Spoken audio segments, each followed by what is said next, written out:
बघा तुम्हाला एक सांगू, अनेक आता आज खासदार मला पण नंतर भेटणार आहेत. इथे दिल्लीमध्ये आपण वातावरण पाहता तसंच नागपूरचं देखील वातावरण असतं. अधिवेशन असताना लोक एकमेकांना भेटतात आणि कोण कोणाला भेटायचं हे त्यांनी ठरवायचं आहे. पण एक तुम्हाला सांगतो, स्पष्टपणे सांगतो की महाराष्ट्रामध्ये सरकार आत्ता बहुमताचं निवडणूक आयोगाचं बसलेलं आहे. त्याच्यात भाजप एक घटक पक्ष आहे, मग मिंदे गट आहे आणि एक फुटलेली राष्ट्रवादी आहे.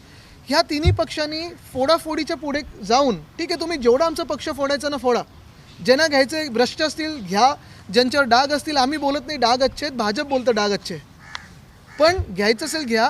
हे सगळं झाल्यानंतर जनतेचे प्रश्न जे आहेत आणि तुमच्या जाहीरनाम्यात जे प्रश्न होते किंवा मांडलेले विषय होते त्याच्यावर कधी काम करायला लागणार आहे?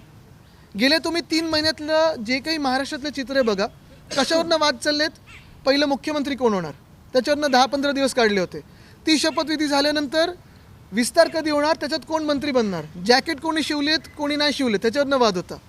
ते झाल्यानंतर मालकमंत्री कोण बनणार जिल्ह्याचा, अजूनही वाद सुरू आहेत. म्हणजे ह्यांचं स्वार्थीपणा आणि हावरटपणा थांबत नाही आहे. वाद चालू आहेत की गाडी कोणाची, बंगला कोणाचा, जिल्हा कोणाचा, पण जनतेच्या प्रश्नावर कोणी बोलत नाहीत. अजूनही लाडकी बहीण योजना 2100 देणार होते, सुरू केलं आहे का? लाडका भाऊमध्ये 10,000 रुपये देणार होते, सुरू केलं आहे का? अनेक गोष्टी जे करणार होते महाराष्ट्रामध्ये, एक सुद्धा गोष्ट अजून केली नाही आहे.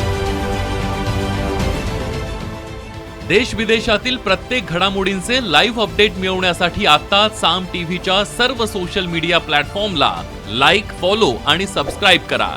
तसंच सर्व नोटिफिकेशनसाठी बेल आयकॉन प्रेस करायला विसरू नका.